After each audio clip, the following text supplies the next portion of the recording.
أعوذ بالله من الشيطان الرجيم. بسم الله الرحمن الرحيم. الحمد لله رب العالمين الرحمن الرحيم مالك يوم الدين. إياك نعبد وإياك نستعين. اهدنا الصراط المستقيم صراط الذين أنعمت عليهم غير المغضوب عليهم ولا الضالين. بسم الله الرحمن الرحيم. ألف لام ميم. ذلك الكتاب لا ريب فيه هدى للمتقين الذين يؤمنون بالغيب ويقيمون الصلاة ومما رزقناهم ينفقون والذين يؤمنون بما أنزل إليك وما أنزل من قبلك وبالآخرة هم يوقنون. أولئك على هدى من ربهم وأولئك هم المفلحون. إن الذين كفروا سواء عليهم أأنذرتهم أم لم تنذرهم لا يؤمنون. ختم الله على قلوبهم وعلى سمعهم وعلى أبصارهم غشاوة ولهم عذاب عظيم. ومن الناس من يقول آمنا بالله وباليوم الآخر وما هم بمؤمنين. يخادعون الله والذين آمنوا وما يخدعون إلا أنفسهم وما يشعرون. في قلوبهم مرض فزادهم الله مرضا ولهم عذاب أليم بما كانوا يكذبون. وإذا قيل لهم لا تفسدوا في الأرض قالوا إنما نحن مصلحون. ألا إنهم هم المفسدون ولكن لا يشعرون. وإذا قيل لهم آمنوا كما آمن الناس قالوا أنؤمن كما آمن السفهاء. ألا إنهم هم السفهاء ولكن لا يعلمون. وإذا لقوا الذين آمنوا قالوا آمنا وإذا خلوا إلى شياطينهم قالوا إنا معكم إنما نحن مستهزئون. الله يستهزئ بهم ويمدهم في طغيانهم يعمهون. أولئك الذين اشتروا الضلالة بالهدى فما ربحت تجارتهم وما كانوا مهتدين. مثلهم كمثل الذي استوقد نارا فلما أضاءت ما حوله ذهب الله بنورهم وتركهم في ظلمات لا يبصرون. صم بكم عمي فهم لا يرجعون. أو كصيب من السماء فيه ظلمات ورعد وبرق يجعلون أصابعهم في آذانهم من الصواعق حذر الموت والله محيط بالكافرين. يكاد البرق يخطف أبصارهم كلما أضاء لهم مشوا فيه وإذا أظلم عليهم قاموا ولو شاء الله لذهب بسمعهم وأبصارهم إن الله على كل شيء قدير. يا أيها الناس اعبدوا ربكم الذي خلقكم والذين من قبلكم لعلكم تتقون. الذي جعل لكم الأرض فراشا والسماء بناء وأنزل من السماء ماء فأخرج به من الثمرات رزقا لكم فلا تجعلوا لله أندادا وأنتم تعلمون. وإن كنتم في ريب مما نزلنا على عبدنا فأتوا بسورة من مثله وادعوا شهداءكم من دون الله إن كنتم صادقين. فإن لم تفعلوا ولن تفعلوا فاتقوا النار التي وقودها الناس والحجارة أعدت للكافرين. وبشر الذين آمنوا وعملوا الصالحات أن لهم جنات تجري من تحتها الأنهار كلما رزقوا منها من ثمرة رزقا قالوا هذا الذي رزقنا من قبل وأتوا به متشابها ولهم فيها أزواج مطهرة وهم فيها خالدون إن الله لا يستحيي أن يضرب مثلا ما بعوضة فما فوقها فأما الذين آمنوا فيعلمون أنه الحق من ربهم وأما الذين كفروا فيقولون ماذا أراد الله بهذا مثلا يضل به كثيرا ويهدي به كثيرا وما يضل به إلا الفاسقين الذين ينقضون عهد الله من بعد ميثاقه ويقطعون ما أمر الله به أن يوصل ويفسدون في الأرض أولئك هم الخاسرون كيف تكفرون بالله وكنتم أمواتا فأحياكم ثم يميتكم ثم يحييكم ثم إليه ترجعون هو الذي خلق لكم ما في الأرض جميعا ثم استوى إلى السماء فسواهن 7 سماوات وهو بكل شيء عليم وإذ قال ربك للملائكة إني جاعل في الأرض خليفة قالوا أتجعل فيها من يفسد فيها ويسفك الدماء ونحن نسبح بحمدك ونقدس لك قال إني أعلم ما لا تعلمون وعلم آدم الأسماء كلها ثم عرضهم على الملائكة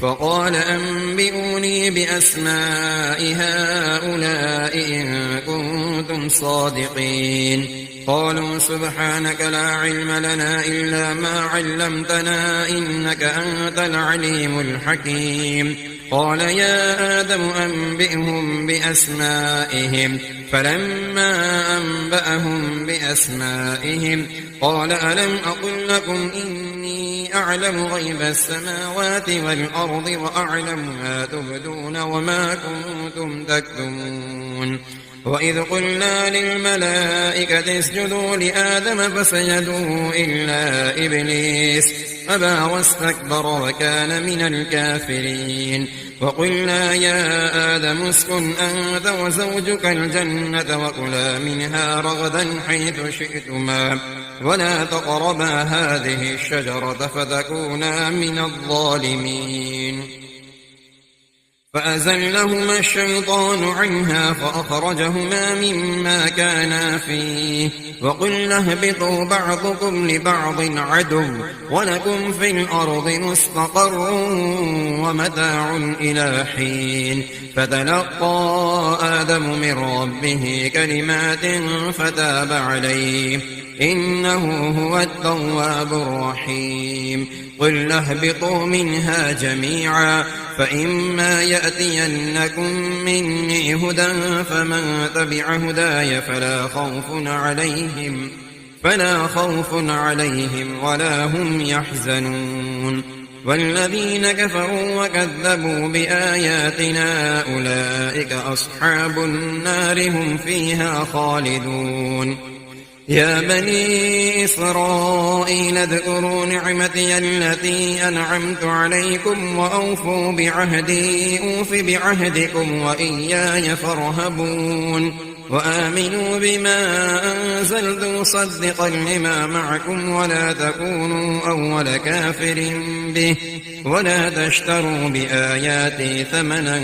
قليلا وإياي فاتقون ولا تلبسوا الحق بالباطل وتكتموا الحق وأنتم تعلمون وأقيموا الصلاة وآتوا الزكاة واركعوا مع الراكعين أتأمرون الناس بالبر وتنسون أنفسكم وأنتم تتلون الكتاب أفلا تعقلون واستعينوا بالصبر والصلاة وإنها لكبيرة إلا على الخاشعين الذين يظنون أنهم ملاقو ربهم وأنهم إليه راجعون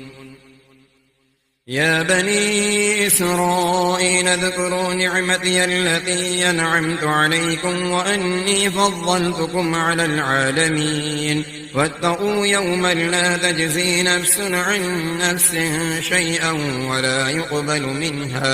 ولا يقبل منها شفاعة ولا يؤخذ منها عدل ولا هم ينصرون وإذ نجيناكم من آل فرعون يسومونكم سوء العذاب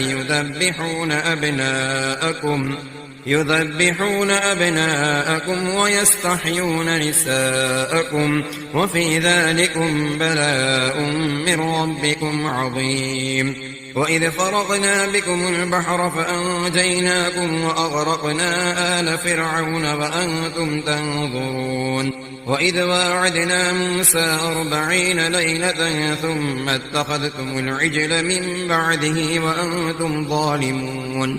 ثم عفونا عنكم من بعد ذلك لعلكم تشكرون وإذ آتينا موسى الكتاب والفرقان لعلكم تهتدون وإذ قال موسى لقومه يا قوم إنكم ظلمتم أنفسكم باتخاذكم العجل فتوبوا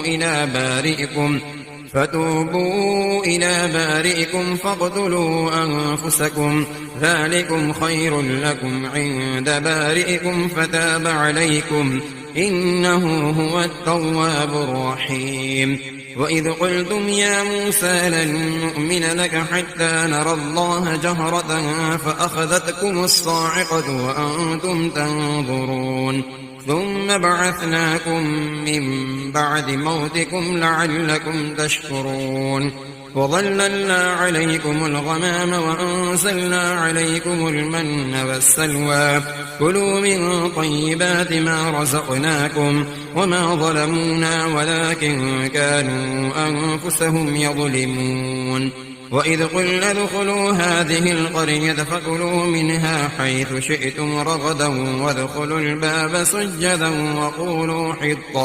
وقولوا حطة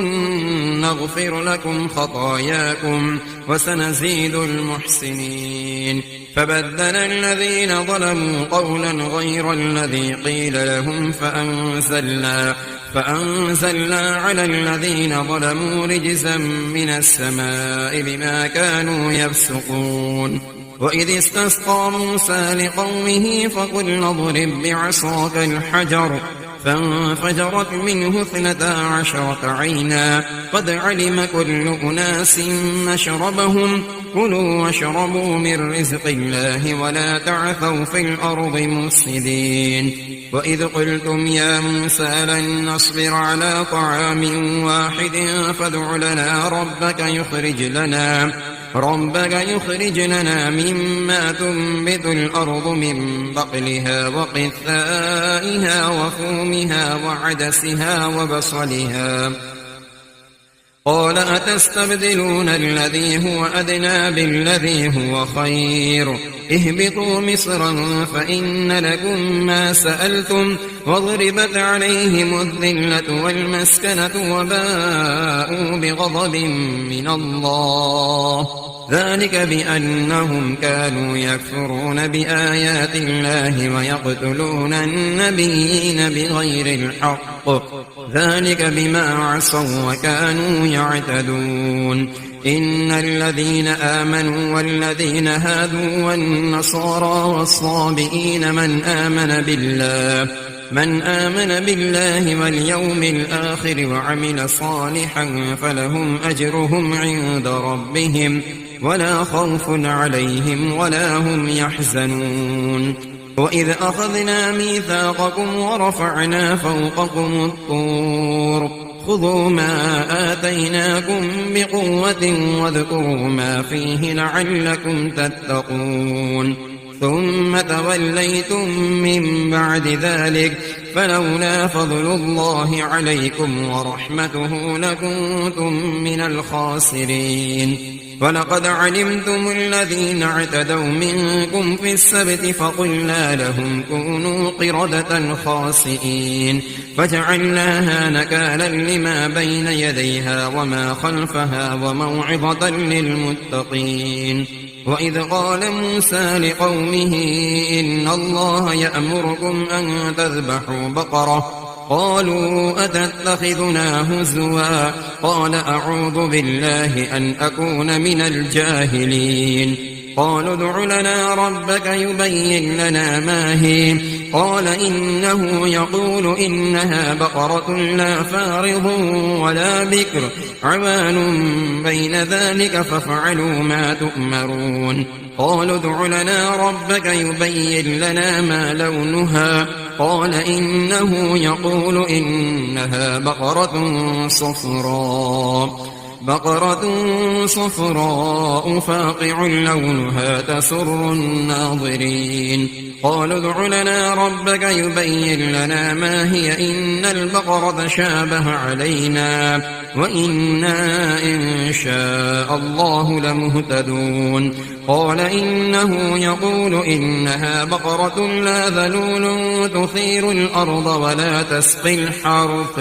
مسلمة لا شية فيها قالوا الآن جئت بالحق فذبحوها وما كادوا يفعلون وإذ قتلتم نفسا فادارأتم فيها والله مخرج ما كنتم تكتمون فقلنا اضربوه ببعضها كذلك يحيي الله الموتى ويريكم آياته لعلكم تعقلون ثم قست قلوبكم من بعد ذلك فهي كالحجارة أو أشد قسوة وإن من الحجارة لما يتفجر منه الأنهار وإن منها لما يشقق فيخرج منه الماء وإن منها لما يهبط من خشية الله وما الله بغافل عما تعملون أفتطمعون أن يؤمنوا لكم وقد كان فريق منهم يسمعون كلام الله ثم يحرفونه من بعد ما عقلوه وهم يعلمون وإذا لقوا الذين آمنوا قالوا آمنا وإذا خلا بعضهم إلى بعض قالوا أتحدثونهم بما فتح الله عليكم ليحاجوكم به عند ربكم أفلا تعقلون أولا يعلمون أن الله يعلم ما يسرون وما يعلنون ومنهم أميون لا يعلمون الكتاب إلا أماني وإن هم إلا يظنون فويل للذين يكتبون الكتاب بأيديهم ثم يقولون هذا من عند الله ليشتروا به ثمنا قليلا فويل لهم مما كتبت أيديهم وويل لهم مما يكسبون وقالوا لن تمسنا النار إلا أياما معدودة قل أتخذتم عند الله عهدا فلن يخلف الله عهده أم تقولون على الله ما لا تعلمون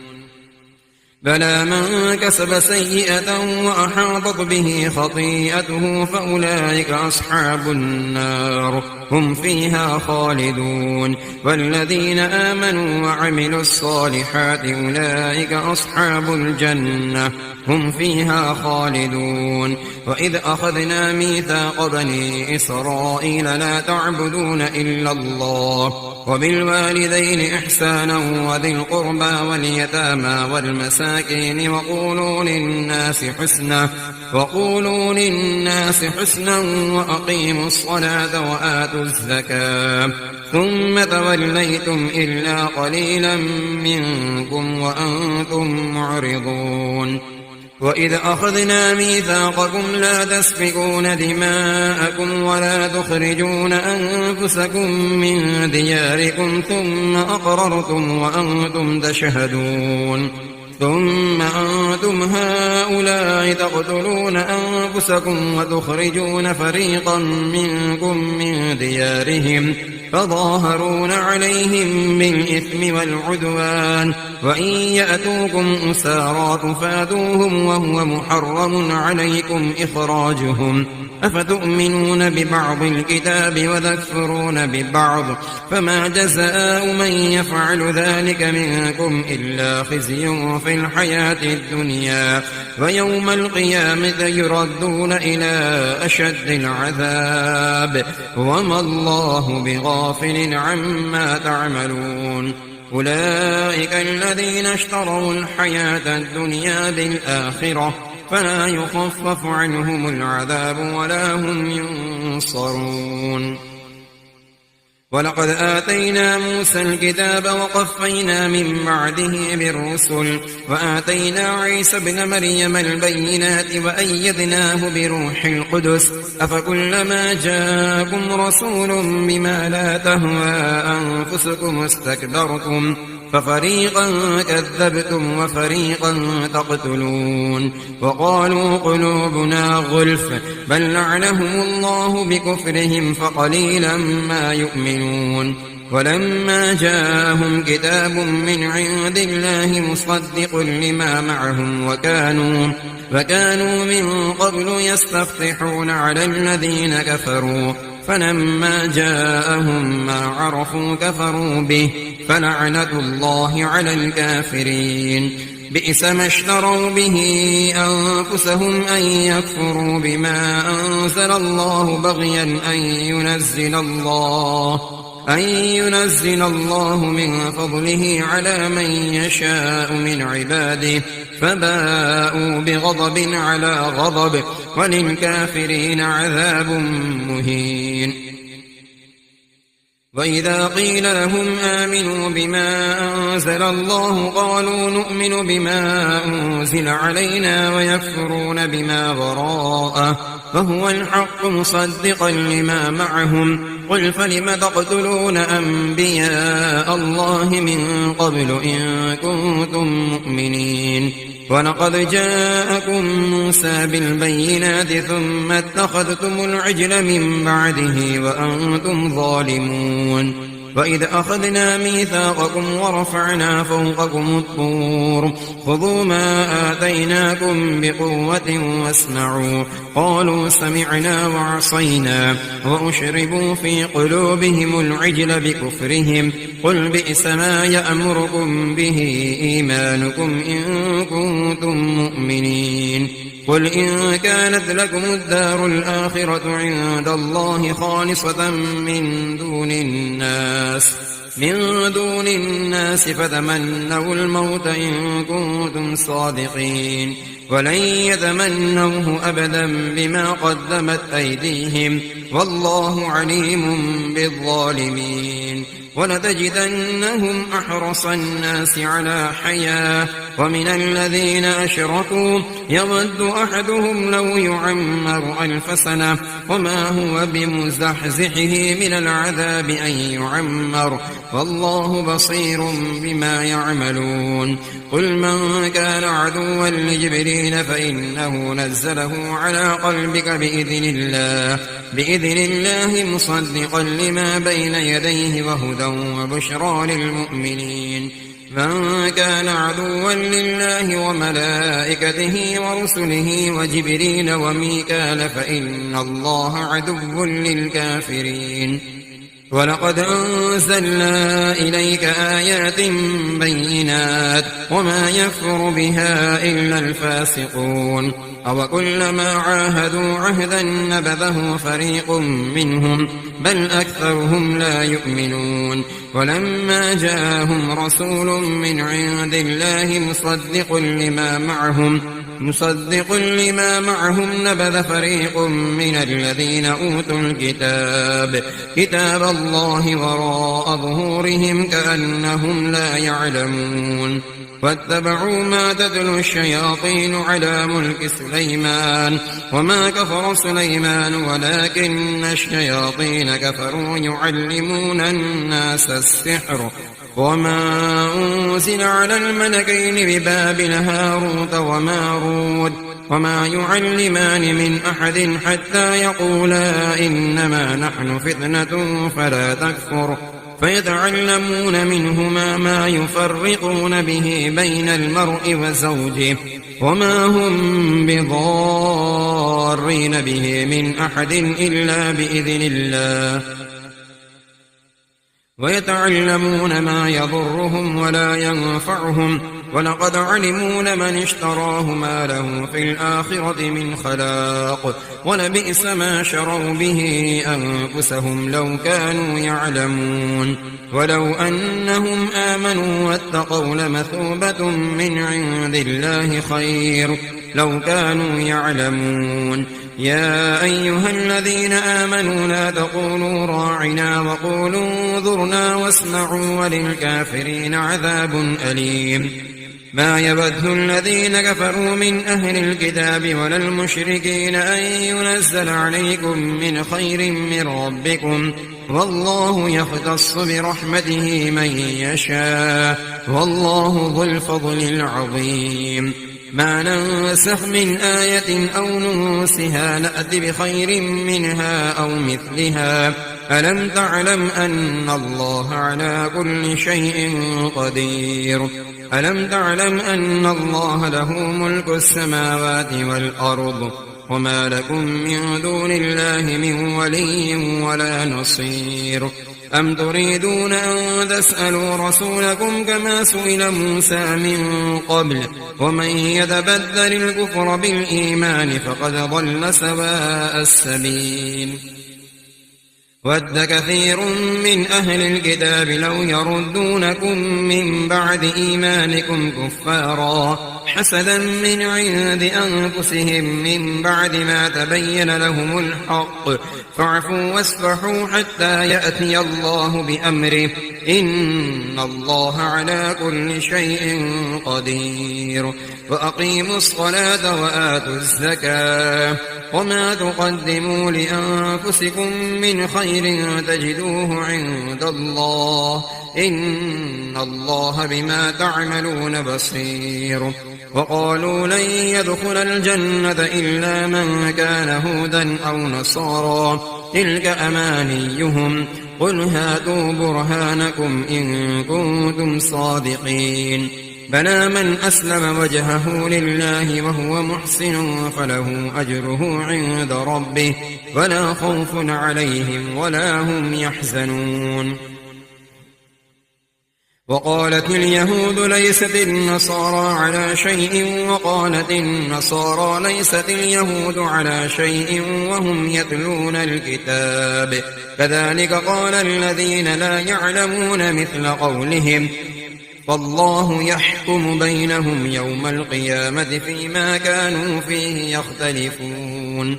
ومن أظلم ممن منع مساجد الله أن يذكر فيها اسمه وسعى في خرابها أولئك ما كان لهم أن يدخلوها إلا خائفين لهم في الدنيا خزي ولهم في الآخرة عذاب عظيم ولله المشرق والمغرب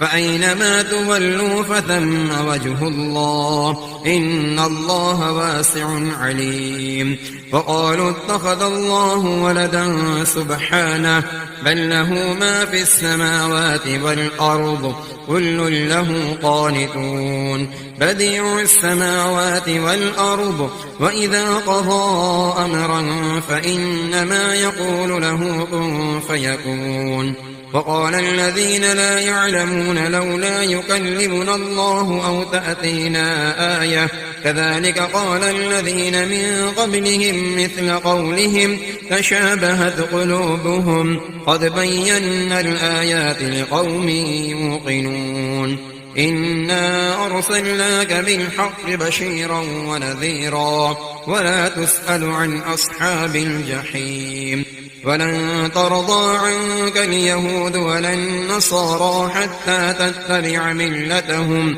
قل إن هدى الله هو الهدى ولئن اتبعت أهواءهم بعد الذي جاءك من العلم ما لك من الله من ولي ولا نصير الذين آتيناهم الكتاب يتلونه حق تلاوته أولئك يؤمنون به ومن يكفر به فأولئك هم الخاسرون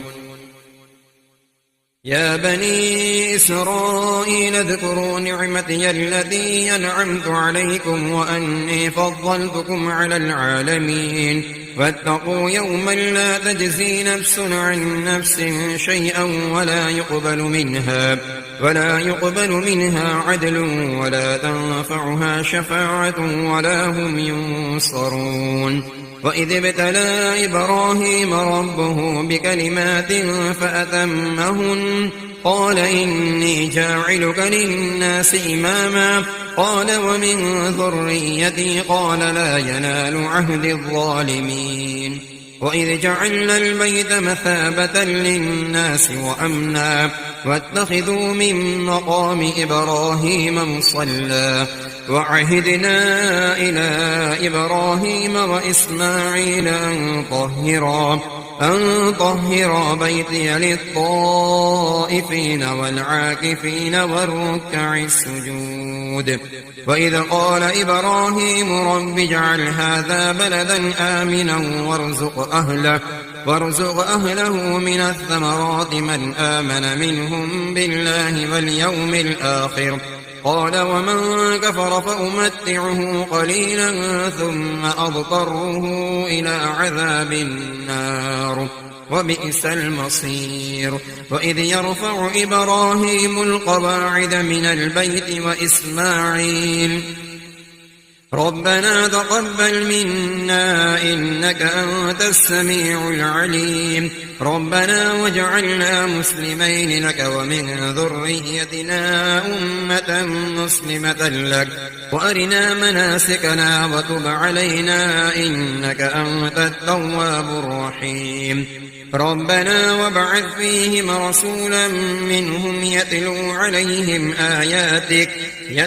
عليهم آياتك ويعلمهم الكتاب والحكمة ويزكيهم إنك أنت العزيز الحكيم ومن يرغب عن ملة إبراهيم إلا من سفه نفسه ولقد اصطفيناه في الدنيا وإنه في الآخرة لمن الصالحين إذ قال له ربه أسلم قال أسلمت لرب العالمين ووصى بها إبراهيم بنيه ويعقوب يا بني إن الله اصطفى لكم الدين فلا تموتن إلا وأنتم مسلمون أم كنتم شهداء إذ حضر يعقوب الموت إذ قال لبنيه ما تعبدون من بعدي قالوا نعبد إلهك وإله آبائك إبراهيم وإسماعيل وإسحاق إلها واحدا ونحن له مسلمون تلك أمة قد خلت لها ما كسبت ولكم ما كسبتم ولا تسألون عما كانوا يعملون وقالوا كونوا هودا أو نصارى تهتدوا قل بل ملة إبراهيم حنيفا وما كان من المشركين قولوا آمنا بالله وما أنزل إلينا وما أنزل إلى إبراهيم وإسماعيل وإسحاق ويعقوب والأسباط وما أوتي موسى وعيسى وما أوتي النبيون من ربهم لا نفرق بين أحد منهم ونحن له مسلمون فإن آمنوا بمثل ما آمنتم به فقد اهتدوا وإن تولوا فإنما هم في شقاق فسيكفيكهم الله وهو السميع العليم صبغة الله ومن أحسن من الله صبغة ونحن له عابدون قل أتحاجوننا في الله وهو ربنا وربكم ولنا أعمالنا ولكم أعمالكم ونحن له مخلصون أم تقولون إن إبراهيم وإسماعيل وإسحاق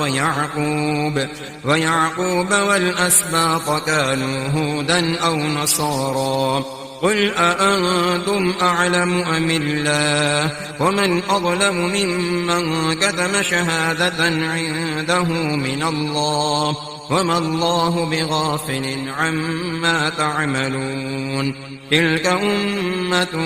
قد خلت لها ما كسبت ولكم ما كسبتم ولا تسألون عما كانوا يعملون سيقول السفهاء من الناس ما ولاهم عن قبلتهم التي كانوا عليها قل لله المشرق والمغرب يهدي من يشاء إلى صراط مستقيم وكذلك جعلناكم أمة وسطا لتكونوا شهداء على الناس ويكون الرسول عليكم شهيدا وما جعلنا القبلة التي كنت عليها إلا لنعلم من يتبع الرسول ممن ينقلب على عقبيه وإن كانت لكبيرة إلا على الذين هدى الله وما كان الله ليضيع إيمانكم إن الله بالناس لرءوف رحيم قد نرى تقلب وجهك في السماء فلنولينك قبلة ترضاها فول وجهك شطر المسجد الحرام وحيث ما كنتم فولوا وجوهكم شطره وإن الذين أوتوا الكتاب ليعلمون أنه الحق من ربهم وما الله بغافل عما يعملون ولئن أتيت الذين أوتوا الكتاب بكل آية ما تبعوا قبلتك وما أنت بتابع قبلتهم وما بعضهم بتابع قبلة بعض ولئن اتبعت أهواءهم من بعد ما جاءك من العلم إنك إذا لمن الظالمين الذين آتيناهم الكتاب يعرفونه كما يعرفون أبناءهم وإن فريقا منهم ليكتمون الحق وهم يعلمون الحق من ربك فلا تكونن من الممترين ولكل وجهة هو موليها فاستبقوا الخيرات أينما تكونوا يأت بكم الله جميعا إن الله على كل شيء قدير ومن حيث خرجت فول وجهك شطر المسجد الحرام وإنه للحق من ربك وما الله بغافل عما تعملون ومن حيث خرجت فول وجهك شطر المسجد الحرام وحيث ما كنتم فولوا وجوهكم شطره لئلا يكون للناس عليكم حجة إلا الذين ظلموا منهم فلا تخشوهم واخشوني ولأتم نعمتي عليكم ولعلكم تهتدون كما أرسلنا فيكم رسولا منكم يتلو عليكم آياتنا ويزكيكم ويعلمكم الكتاب والحكمة ويعلمكم ما لم تكونوا تعلمون فاذكروني أذكركم واشكروا لي ولا تكفرون يا أيها الذين آمنوا استعينوا بالصبر والصلاة إن الله مع الصابرين ولا تقولوا لمن يقتل في سبيل الله أموات بل أحياء ولكن لا تشعرون ولنبلونكم بشيء من الخوف والجوع ونقص من الأموال والأنفس والثمرات وبشر الصابرين الذين إذا أصابتهم مصيبة قالوا إنا لله وإنا إليه راجعون أولئك عليهم صلوات من ربهم ورحمة وأولئك هم المهتدون إن الصفا والمروة من شعائر الله فمن حج البيت أو اعتمر فلا جناح عليه أن يطوف بهما ومن تطوع خيرا فإن الله شاكر عليم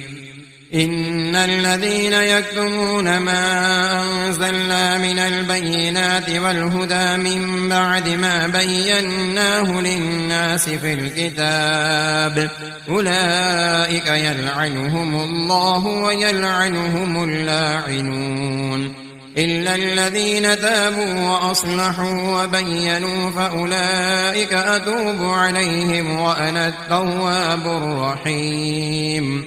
إن الذين كفروا وماتوا وهم كفار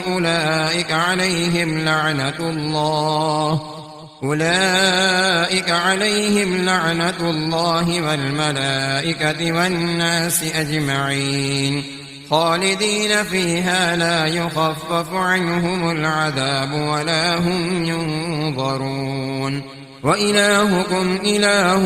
واحد لا إله إلا هو الرحمن الرحيم إن في خلق السماوات والأرض واختلاف الليل والنهار والفلك التي تجري في البحر بما ينفع الناس وما أنزل الله من السماء من ماء فأحيا به الأرض بعد موتها وبث فيها من كل دابة وتصريف الرياح والسحاب المسخر بين السماء والأرض لآيات لقوم يعقلون ومن الناس من يتخذ من دون الله أندادا يحبونهم كحب الله والذين آمنوا أشد حبا لله ولو يرى الذين ظلموا إذ يرون العذاب أن القوة لله جميعا وأن الله شديد العذاب إذ تبرأ الذين اتبعوا من الذين اتبعوا ورأوا العذاب وتقطعت بهم الأسباب وقال الذين اتبعوا لو أن لنا كرة فنتبرأ منهم كما تبرأوا منا كذلك يريهم الله أعمالهم حسرات عليهم وما هم بخارجين من النار يا أيها الناس كلوا مما في الأرض حلالا طيبا ولا تتبعوا خطوات الشيطان إنه لكم عدو مبين إنما يأمركم بالسوء والفحشاء وأن تقولوا على الله ما لا تعلمون وإذا قيل لهم اتبعوا ما أنزل الله قالوا بل نتبع ما ألفينا عليه آباءنا أولو كان آباؤهم لا يعقلون شيئا ولا يهتدون ومثل الذين كفروا كمثل الذي ينعق بما لا يسمع إلا دعاء ونداء صم بكم عمي فهم لا يعقلون يا أيها الذين آمنوا كلوا من طيبات ما رزقناكم واشكروا لله إن كنتم إياه تعبدون إنما حرم عليكم الميتة والدم ولحم الخنزير وما أهل به لغير الله فمن اضطر غير باغ ولا عاد فلا إثم عليه إن الله غفور رحيم إن الذين يكتمون ما أنزل الله من الكتاب ويشترون به ثمنا قليلا أولئك ما يأكلون في بطونهم إلا النار ولا يكلمهم الله يوم القيامة ولا يزكيهم ولهم عذاب أليم أولئك الذين اشتروا الضلالة بالهدى والعذاب بالمغفرة فما أصبرهم على النار ذلك بأن الله نزل الكتاب بالحق وإن الذين اختلفوا في الكتاب لفي شقاق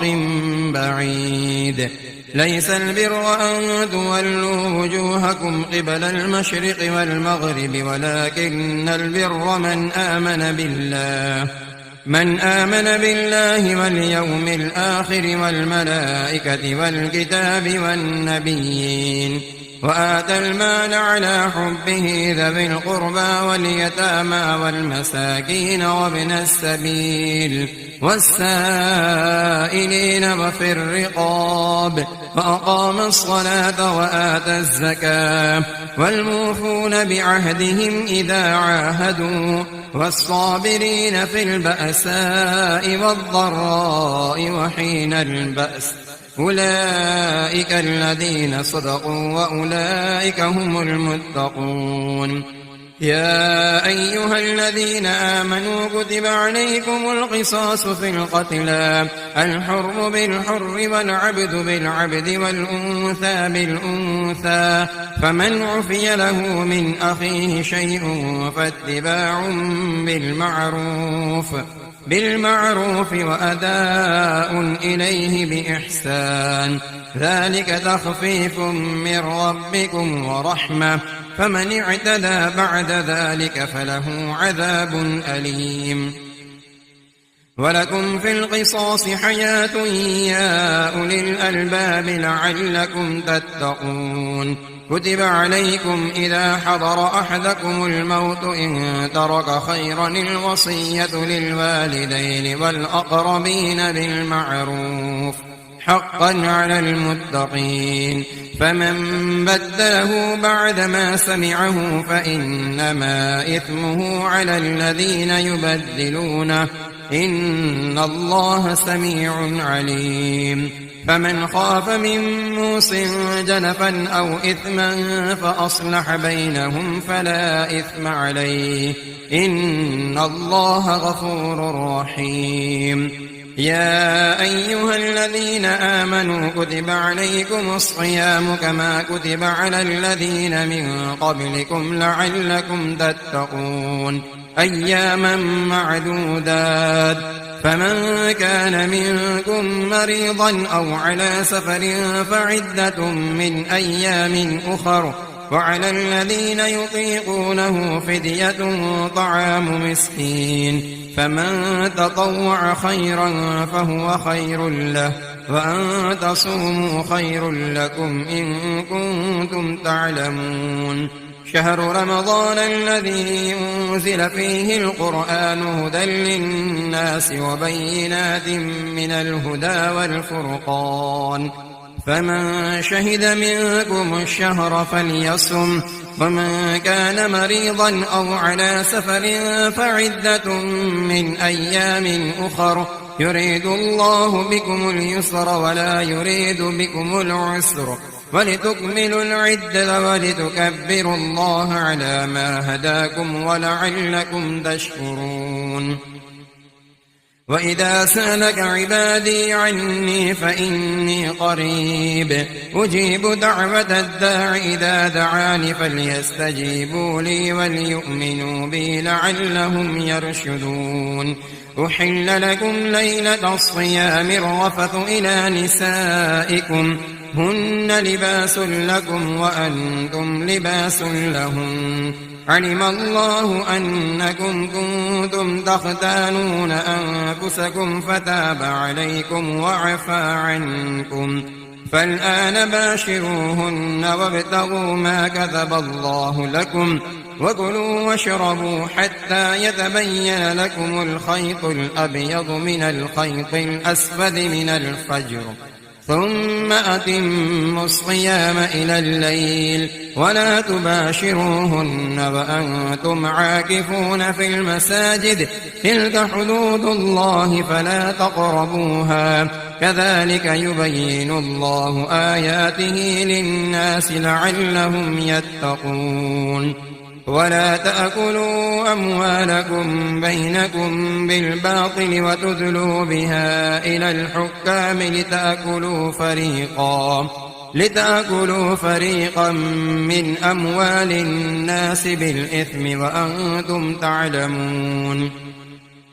يسألونك عن الأهلة قل هي مواقيت للناس والحج وليس البر بأن تأتوا البيوت من ظهورها ولكن البر من اتقى وأتوا البيوت من أبوابها واتقوا الله لعلكم تفلحون وقاتلوا في سبيل الله الذين يقاتلونكم ولا تعتدوا إن الله لا يحب المعتدين واقتلوهم حيث ثقفتموهم وأخرجوهم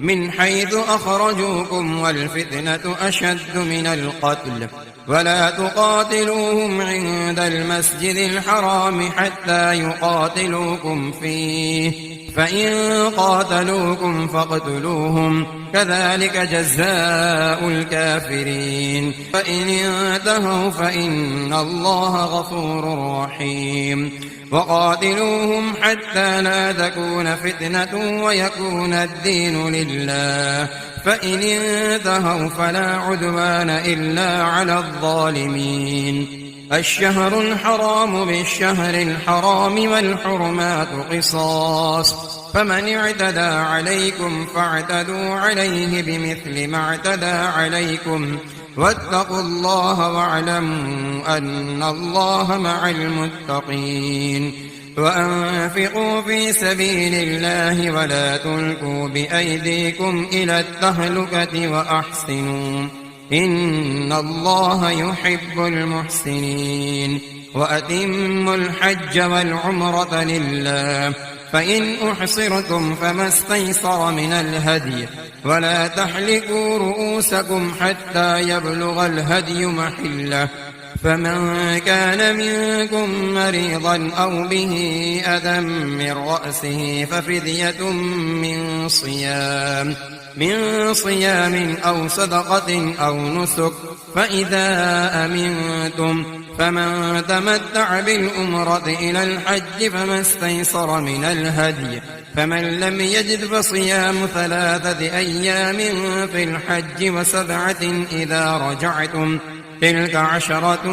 كاملة ذلك لمن لم يكن أهله حاضر المسجد الحرام واتقوا الله واعلموا أن الله شديد العقاب الحج أشهر معلومات فمن فرض فيهن الحج فلا رفث ولا فسوق ولا جدال في الحج وما تفعلوا من خير يعلمه الله وتزودوا فإن خير الزاد التقوى واتقون يا أولي الألباب ليس عليكم جناح أن تبتغوا فضلا من ربكم فإذا أفضتم من عرفات فاذكروا الله عند المشعر الحرام واذكروه كما هداكم وإن كنتم من قبله لمن الضالين ثم أفيضوا من حيث أفاض الناس واستغفروا الله إن الله غفور رحيم فإذا قضيتم مناسككم فاذكروا الله كذكركم آباءكم أو أشد ذكرا فمن الناس من يقول ربنا آتنا في الدنيا وما له في الآخرة من خلاق ومنهم من يقول ربنا آتنا في الدنيا حسنة وفي الآخرة حسنة وقنا عذاب النار أولئك لهم نصيب مما كسبوا والله سريع الحساب واذكروا الله في أيام معدودات فمن تعجل في يومين فلا إثم عليه ومن تأخر فلا إثم عليه لمن اتقى واتقوا الله واعلموا أنكم إليه تحشرون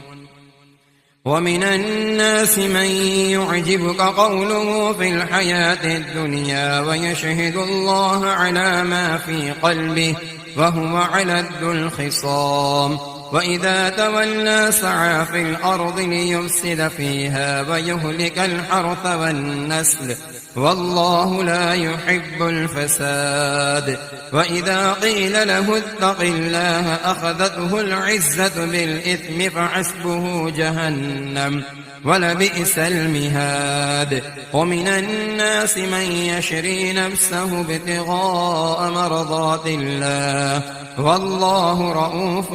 بالعباد يا أيها الذين آمنوا ادخلوا في السلم كافة ولا تتبعوا خطوات الشيطان إنه لكم عدو مبين فإن زللتم من بعد ما جاءتكم البينات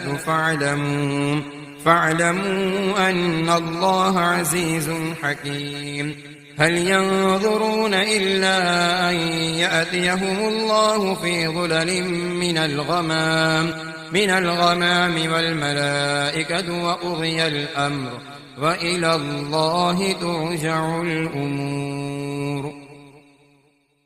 سل بني إسرائيل كم آتيناهم من آية بينة ومن يبدل نعمة الله من بعد ما جاءته فإن الله شديد العقاب زين للذين كفروا الحياة الدنيا ويسخرون من الذين آمنوا والذين اتقوا فوقهم يوم القيامة والله يرزق من يشاء بغير حساب كان الناس أمة واحدة فبعث الله النبيين مبشرين ومنذرين وأنزل معهم الكتاب بالحق ليحكم بين الناس فيما اختلفوا فيه وما اختلف فيه إلا الذين أوتوه من بعد ما جاءتهم البينات بغيا بينهم فهدى الله الذين آمنوا لما اختلفوا فيه من الحق بإذنه والله يهدي من يشاء إلى صراط مستقيم أم حسبتم أن تدخلوا الجنة ولما يأتكم مثل الذين خلوا من قبلكم مستهم البأساء والضراء وزلزلوا حتى يقول الرسول والذين آمنوا معه متى نصر الله ألا إن نصر الله قريب يسألونك ماذا ينفقون قل ما أنفقتم من خير فللوالدين والأقربين واليتامى والمساكين وابن السبيل وما تفعلوا من خير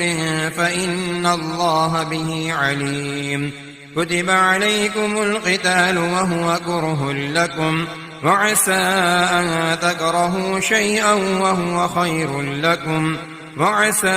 أن تحبوا شيئا وهو شر لكم، والله يعلم وأنتم لا تعلمون. يسألونك عن الشهر الحرام قتال فيه، قل قتال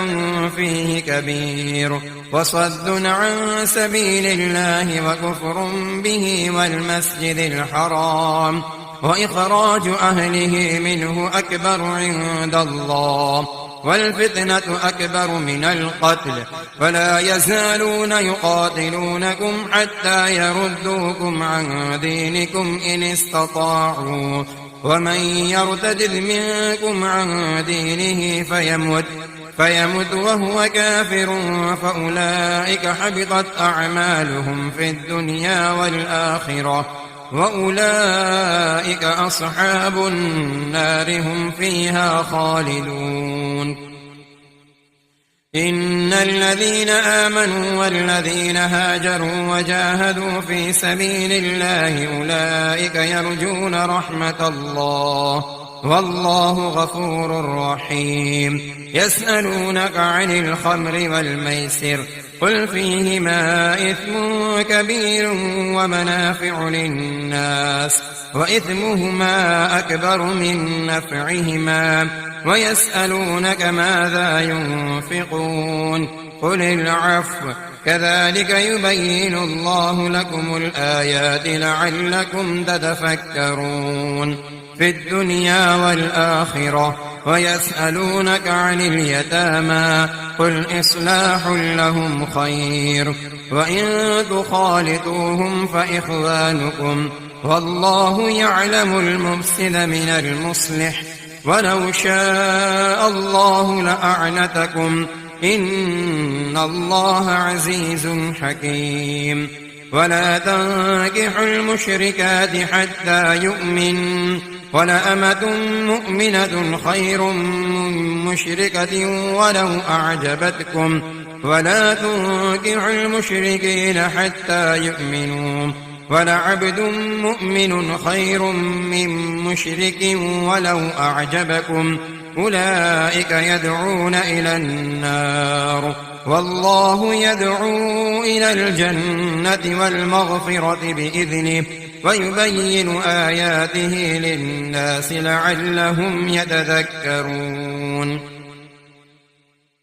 ويسألونك عن المحيض، قل هو أذى فاعتزلوا النساء في المحيض، ولا تقربوهن حتى يطهرن، فإذا تطهرن فأتوهن من حيث أمركم الله، إن الله يحب التوابين ويحب المتطهرين. نساؤكم حرث لكم فأتوا حرثكم أنى شئتم، وقدموا لأنفسكم، واتقوا الله واعلموا أنكم ملاقوه، وبشر المؤمنين. ولا تجعلوا الله عرضة لأيمانكم أن تبروا وتتقوا وتصلحوا بين الناس، والله سميع عليم. لا يؤاخذكم الله باللغو في أيمانكم،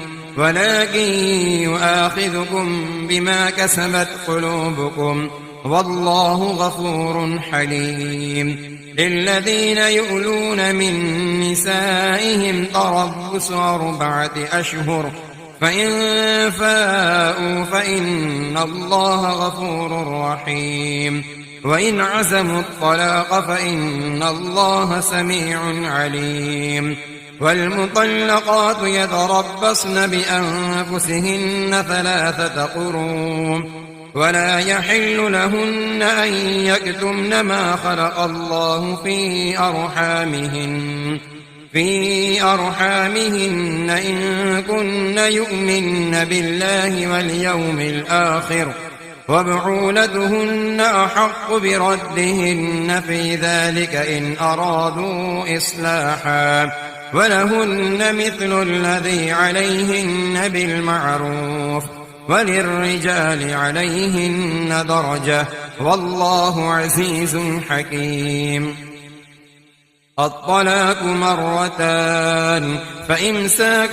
بمعروف أو تصريح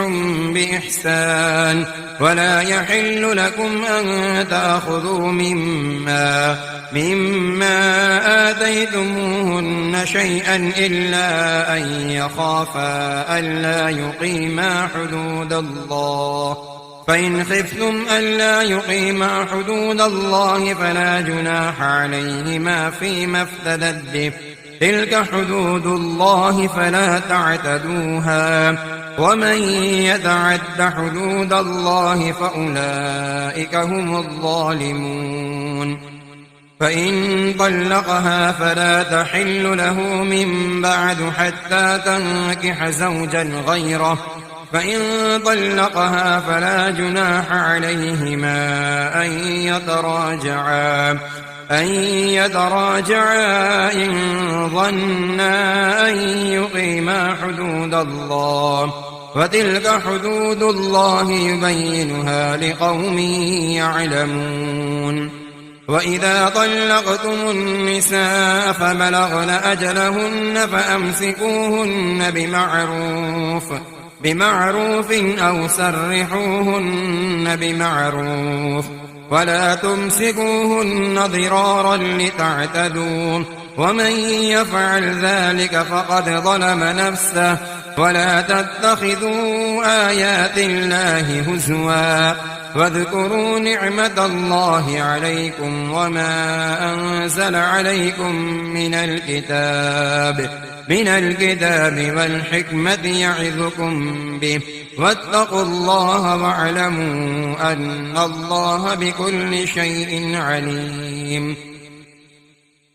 وإذ طلقتم النساء فبلغن أجلهن فلا تعضلوهن أن ينكحن أزواجهن إذا تراضوا بينهم بالمعروف، ذلك يوعظ به من كان منكم يؤمن بالله واليوم الآخر، ذلكم أزكى لكم وأطهر، والله يعلم وأنتم لا تعلمون. والوالدات يرضعن أولادهن حولين كاملين لمن أراد أن يتم الرضاعة، وعلى المولود له رزقهن وكسوتهن بالمعروف، لا تكلف نفس إلا وسعها، لا تضار والدة بولدها ولا مولود له بولده، وعلى الوارث مثل ذلك، فإن أرادا فصالا عن تراض منهما وتشاور فلا جناح عليهما. وإن أردتم أن تسترضعوا أولادكم فلا جناح عليكم إذا سلمتم ما آتيتم بالمعروف، واتقوا الله واعلموا أن الله بما تعملون بصير. والذين يتوفون منكم ويذرون أزواجا يتربصن بأنفسهن 4 أشهر و10، فإذا بلغن أجلهن فلا جناح عليكم فيما فعلن في أنفسهن بالمعروف، والله بما تعملون خبير. ولا جناح عليكم فيما عرضتم به من خطبة النساء أو أكننتم في أنفسكم، علم الله أنكم ستذكرونهن ولكن لا تواعدوهن سرا إلا أن تقولوا قولا معروفا، ولا تعزموا عقدة النكاح حتى يبلغ الكتاب أجله، واعلموا أن الله يعلم ما في أنفسكم فاحذرون، واعلموا أن الله غفور حليم. لا جناح عليكم إن طلقتم النساء ما لم تمسوهن أو تفرضوا لهن فريضة ومتعوهن على الموسع قدره وعلى المقتر قدره متاعا بالمعروف حقا على المحسنين. وإن طلقتموهن من قبل أن تمسوهن وقد فرضتم لهن فريضة فنصف ما فرضتم إلا أن يعفون أو يعفو الذي بيده عقدة النكاح وأن تعفوا أقرب للتقوى ولا تنسوا الفضل بينكم إن الله بما تعملون بصير. حافظوا على الصلوات والصلاة الوسطى وقوموا لله قانتين. فإن خفتم فرجالا أو ركبانا فإذا أمنتم فاذكروا الله كما علمكم ما لم تكونوا تعلمون. والذين يتوفون منكم ويذرون أزواجا وصية لأزواجهم متاعا إلى الحول غير إخراج فإن خرجن فلا جناح عليكم فيما فعلن في أنفسهن من معروف والله عزيز حكيم. وللمطلقات متاع بالمعروف حقا على المتقين. كذلك يبين الله لكم آياته لعلكم تعقلون. ألم تر إلى الذين خرجوا من ديارهم وهم ألوف حذر الموت فقال لهم الله موتوا ثم أحياهم إن الله لذو فضل على الناس ولكن أكثر الناس لا يشكرون. وقاتلوا في سبيل الله واعلموا أن الله سميع عليم. من ذا الذي يقرض الله قرضا حسنا فيضاعفه له أضعافا كثيرة والله يقبض ويبسط وإليه ترجعون. ألم تر إلى الملأ من بني إسرائيل من بعد موسى إذ قالوا لنبي له مبعث لنا ملكا نقاتل في سبيل الله قال هل عسيتم إن كتب عليكم القتال ألا تقاتلوا قالوا وما لنا ألا نقاتل في سبيل الله وقد أخرجنا من ديارنا وأبنائنا فلما كتب عليهم القتال تولوا إلا قليلا منهم والله عليم بالظالمين. وقال لهم نبيهم إن الله قد بعث لكم طالوت ملكا قالوا أنى يكون له الملك علينا ونحن أحق بالملك منه ولم يؤت سعة من المال قال إن الله اصطفاه عليكم وزاده بسطة في العلم والجسم والله يؤتي ملكه من يشاء والله واسع عليم. وقال لهم نبيهم إن آية ملكه أن يأتيكم التابوت فيه سكينة من ربكم وبقية مما ترك آل موسى وآل هارون تحمله الملائكة إن في ذلك لآية لكم إن كنتم مؤمنين. فلما فصل طالوت بالجنود قال إن الله مبتليكم بنهر فمن شرب منه فليس مني ومن لم يطعمه فإنه مني إلا من اغترف غرفة بيده فشربوا منه إلا قليلا منهم فلما جاوزه هو والذين آمنوا معه قالوا لا طاقة لنا اليوم بجالوت وجنوده قال الذين يظنون أنهم ملاقو الله كم من فئة قليلة غلبت فئة كثيرة بإذن الله والله مع الصابرين ولما برزوا لجالوت وجنوده قالوا ربنا أفرغ علينا صبرا وثبت أقدامنا وانصرنا على القوم الكافرين فهزموهم بإذن الله وقتل داود جالوت وآتاه الله الملك والحكمة وعلمه مما يشاء ولولا دفع الله الناس بعضهم ببعض لفسدت الأرض ولكن الله ذو فضل على العالمين تلك آيات الله نتلوها عليك بالحق وإنك لمن المرسلين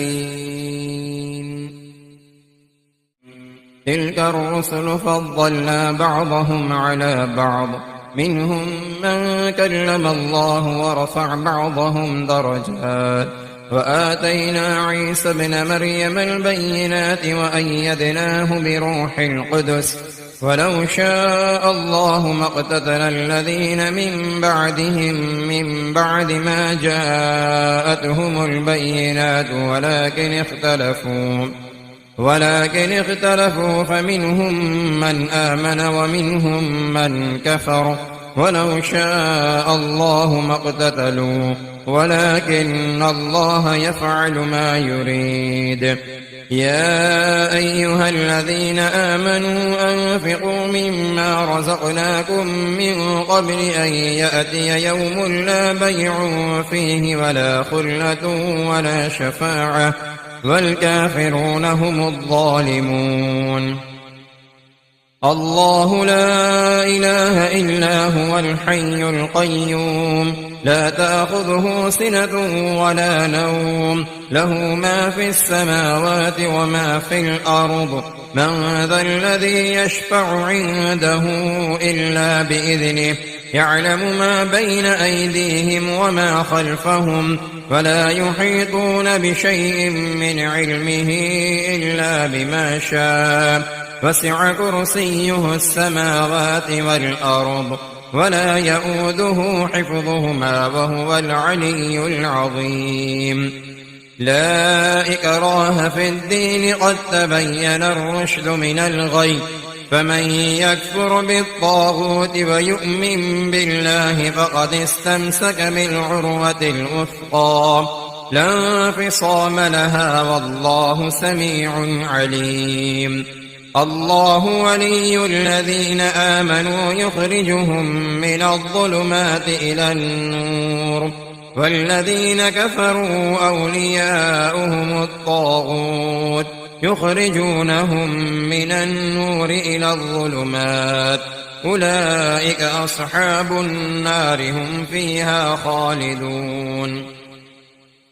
ألم تر إلى الذي حاج إبراهيم في ربه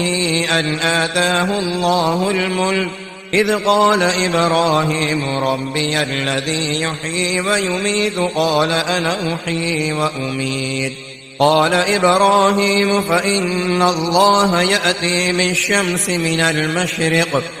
المشرق فأت بها من المغرب فبهت الذي كفر والله لا يهدي القوم الظالمين أو كالذي مر على قرية وهي خاوية على عروشها قال أنى يحيي هذه الله بعد موتها فأماته الله 100 عام ثم بعثه قال كم لبثت قال لبثت يوما أو بعض يوم قال بل لبثت 100 عام فانظر إلى طعامك وشرابك لم يتسنه وانظر إلى حمارك ولنجعلك آية للناس وانظر إلى العظام كيف ننشزها ثم نكسوها لحما فلما تبين له قال أعلم أن الله على كل شيء قدير. وإذ قال إبراهيم رب أرني كيف تحيي الموتى قال أولم تؤمن قال بلى ولكن ليطمئن قلبي قال فخذ 4 من الطير فصرهن إليك ثم اجعل على كل جبل منهن جزءا ثم ادعهن يأتينك سعيا واعلم أن الله عزيز حكيم. مثل الذين ينفقون أموالهم في سبيل الله كمثل حبة أنبتت 7 سنابل في كل سنبلة 100 حبة والله يضاعف لمن يشاء والله واسع عليم. الذين ينفقون أموالهم في سبيل الله ثم لا يتبعون ما أنفقوا منا ولا أذى لهم أجرهم عند ربهم ولا خوف عليهم ولا هم يحزنون.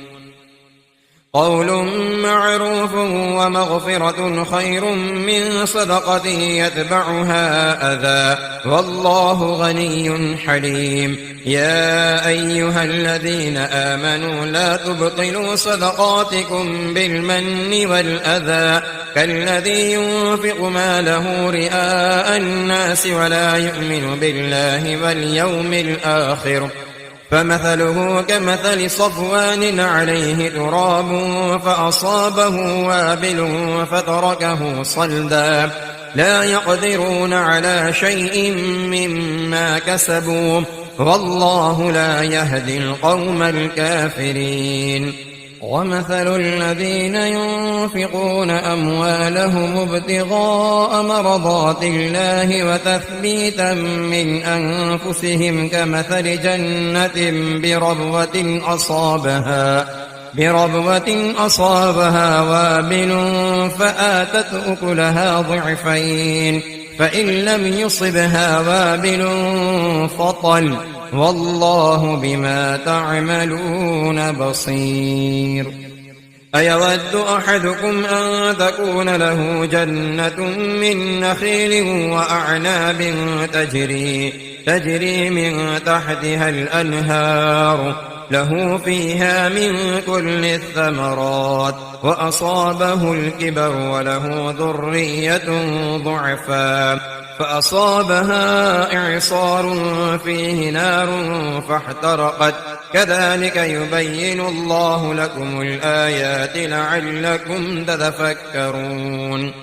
يا أيها الذين آمنوا أنفقوا من طيبات ما كسبتم ومما أخرجنا لكم من الأرض ولا تيمموا الخبيث منه تنفقون ولستم بآخذيه إلا أن تغمضوا فيه واعلموا أن الله غني حميد. الشيطان يعدكم الفقر ويأمركم بالفحشاء والله يعدكم مغفرة منه وفضلا والله واسع عليم. يؤتي الحكمة من يشاء ومن يؤت الحكمة فقد أوتي خيرا كثيرا وما يذكر إلا أولو الألباب. وما أنفقتم من نفقة أو نذرتم من نذر فإن الله يعلمه وما للظالمين من أنصار.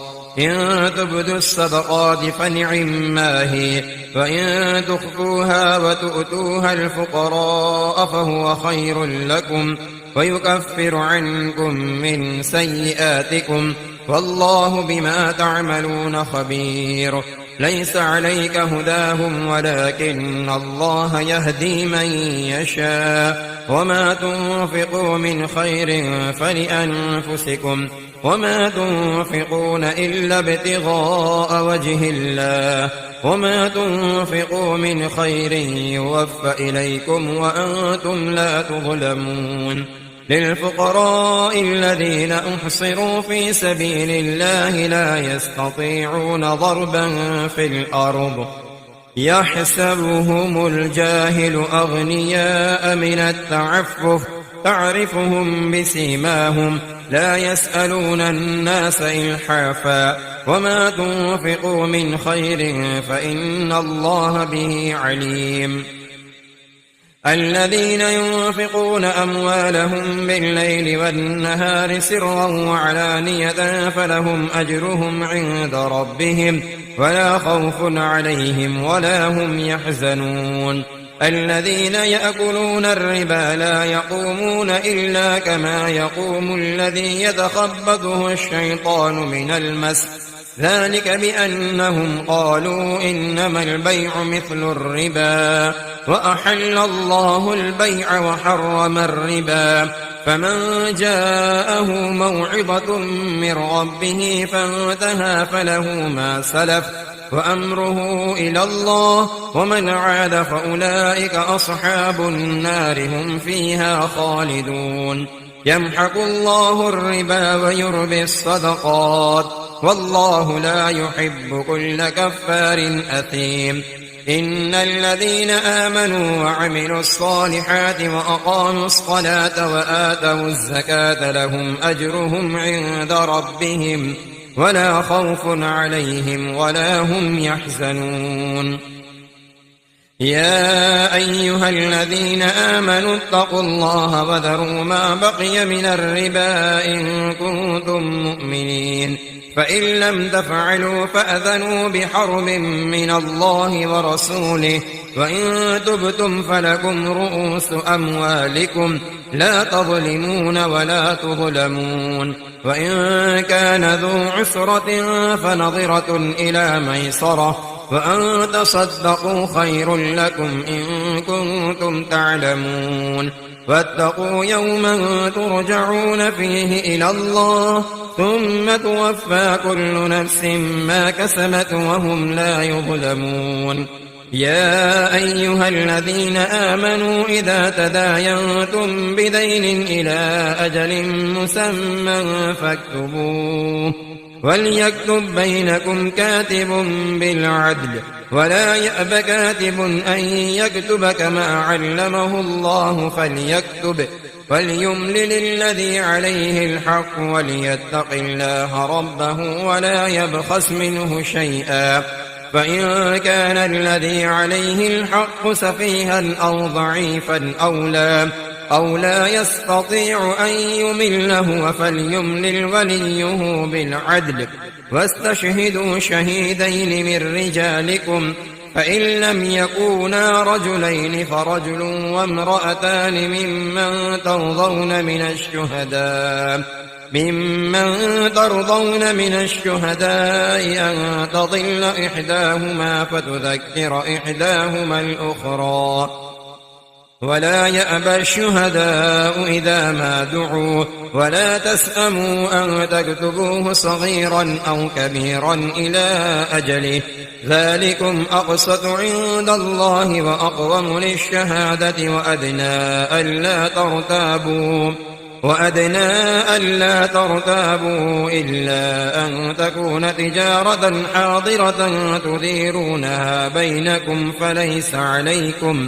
فليس عليكم جناح ألا تكتبوها وأشهدوا إذا تبايعتم ولا يضار كاتب ولا شهيد وإن تفعلوا فإنه فسوق بكم واتقوا الله ويعلمكم الله والله بكل شيء عليم وإن كنتم على سفر ولم تجدوا كاتبا فرهان مقبوضة فإن أمن بعضكم بعضا فليؤد الذي اؤتمن أمانته وليتق الله ربه ولا تكتموا الشهادة ومن يكتمها فإنه آثم قلبه والله بما تعملون عليم لله ما في السماوات وما في الأرض وإن تبدوا ما في أنفسكم أو تخفوه يحاسبكم به الله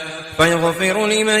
يشاء ويعذب من يشاء والله على كل شيء قدير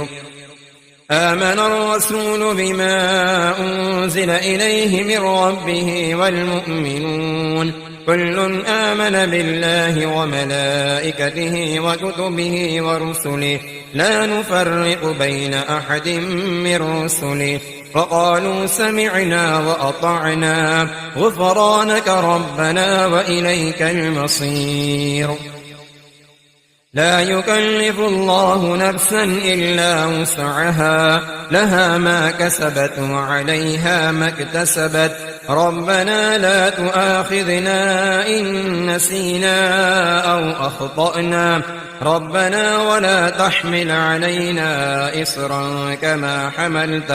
كما حملته على الذين من قبلنا ربنا ولا تحملنا ما لا طاقة لنا به واعف عنا واغفر لنا وارحمنا أنت مولانا فانصرنا على القوم الكافرين